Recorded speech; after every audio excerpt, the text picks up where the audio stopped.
महाराष्ट्र राज्य माध्यमिक व उच्च माध्यमिक शिक्षण मंडळाकडून घेण्यात येणाऱ्या 10वी आणि 12वीच्या परीक्षांमध्ये जर विद्यार्थी कॉपी करताना पकडला गेला तर त्याच्यावर आणि त्याला कॉपी करण्यासाठी सहकार्य करणाऱ्यावरही थेट फौजदारी गुन्हा दाखल करण्यात येणार आहे, अशी माहिती महाराष्ट्र राज्य माध्यमिक व उच्च माध्यमिक शिक्षण मंडळाचे अध्यक्ष शरद गोसावी यांनी दिली आहे।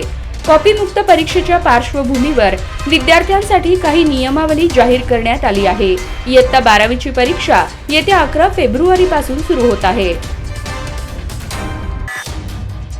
राष्ट्रवादी काँग्रेस पक्षाचे शरदचंद्र पवार गटाचे आमदार उत्तम जानकर लवकरच ईव्हीएम आणि निवडणूक आयोगाविरुद्ध सर्वोच्च न्यायालयात याचिका दाखल करणार आहेत।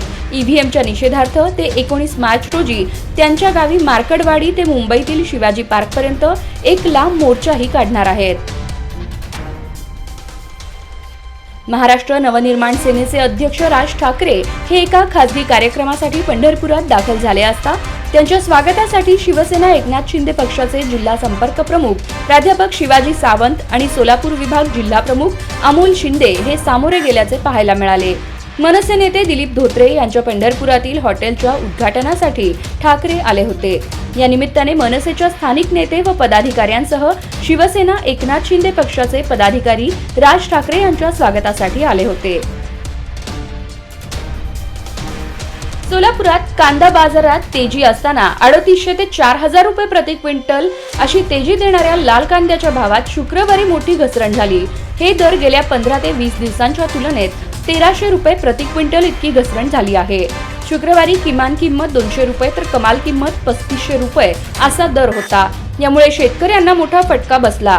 कालच्या बाजारात 1700 ते 2500 असे प्रति क्विंटल दर काल सोलापूर कांदा बाजारात पाहायला मिळाले। विधानसभा निवडणुकीचा निकाल लागला। आता सरकारही स्थापन झालं आहे, पण अजूनही निकालावरून संशय कल्लोळ सुरूच आहे। मनसेचे अध्यक्ष राज ठाकरे यांनी मतदानाच्या टक्केवारीवर संशय व्यक्त केला होता, पण तुम्हाला तुमचा मुलगा निवडून आणता आला नाही आणि तुम्ही काय आम्हाला बोलता असं म्हणत उपमुख्यमंत्री अजित पवार यांनी राज ठाकरेंना सणसणीत टोला लगावला।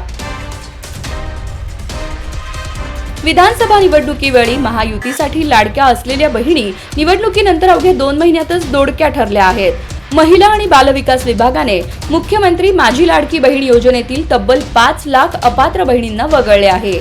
या निर्णयामुळे राज्य सरकारचे महिन्याला 75 कोटी रुपये वाचणार आहेत। जुलै 2024 मध्ये मुख्यमंत्री माझी लाडकी बहीण योजना सुरू करण्यात आली होती। फेब्रुवारी महिन्याचा आठवडा हप्ता देण्याआधीच म्हणजे महिन्याभरातच आतापर्यंतच्या 5 लाख लाभार्थी बहिणी योजनेतून बाहेर होणार आहेत।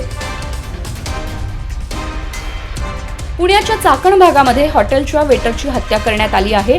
हॉटेलमध्ये स्वयंपाक करणाऱ्या आचार्याने भाजी चिरण्याच्या चाकूने वेटरची हत्या केली। चाकण जवळ असलेल्या खराबवाडी येथे सारा सिटी रोड लगत असणाऱ्या हॉटेलमध्ये या 2 कर्मचाऱ्यांमध्ये वादावादी झाली। या वादावादीमध्ये आचार्याने विजय पांचाळे या वेटरचा भाजी चिरतो त्या चाकूने गळा हॉटेलमध्ये हत्या झाल्याने खराबवाडी गावात मोठी खळबळ माजली। बीडमध्ये आज सकाळी केज बीड रोडवर एक भीषण अपघात झाला। कॅन्टर टेम्पो आणि जीपमध्ये अपघातामध्ये दोघांचा मृत्यू झाल्याची माहिती समोर आली आहे। अपघातामध्ये 3 जण गंभीर जखमी झाले असून त्यांना अंबाजोगाई येथील सरकारी दवाखान्यात दाखल करण्यात आले आहे। हा अपघात बीड रोडवरच्या सांगवी पुलाजवळ झाला आहे। लग्नाचा बस्ता खरेदी करण्यासाठी 5 जण बीडहून अहिल्यानगरला चालले होते। दरम्यान केज बीड रोडवर सांगवी पुलाजवळ टेम्पो आणि जीपची धडक झाली। राज्यातील उष्णतेचे तापमान कायम असून थंडीचा जोर ओसरला आहे। आता उन्हाच्या चटक्याने राज्यातील जनजीवन त्रस्त झाले आहे। उष्णतेची तीव्रता वाढू लागल्याने उकाडा जाणवत असून तापमानात वाढ होत असल्याचे स्पष्ट होत आहे। सोलापूर आणि परभणी येथेही तापमान 35 अंशांपार गेले आहे। हवामान विभागाने आज कमाल आणि किमान तापमानात आणखी वाढ होण्याचा अंदाज वर्तवला आहे। सोलापूर, परभणी, ब्रह्मपुरीसह अनेक भागात तापमान वाढले असून उन्हाचा चटका जाणवत आहे। अभिनेता वीर पहारियावर केलेल्या कॉमेंट्समुळे कॉमेडियन प्रणित मोरे याला मारहाण केल्याप्रकरणी 5 जणांना पोलिसांनी ताब्यात घेतलं आहे। या प्रकरणी हॉटेल व्यवस्थापकाने सदर बाजार पोलीस ठाण्यात फिर्याद दिल्याने 11 जणांवर गुन्हा नोंदवण्यात आला आहे।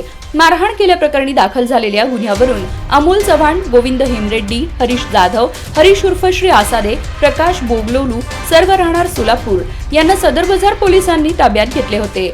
नोटीस देऊन सर्वांना सोडून देण्यात आले आहे. अन्य 6 ते 7 जणांचा शोध सुरू आहे.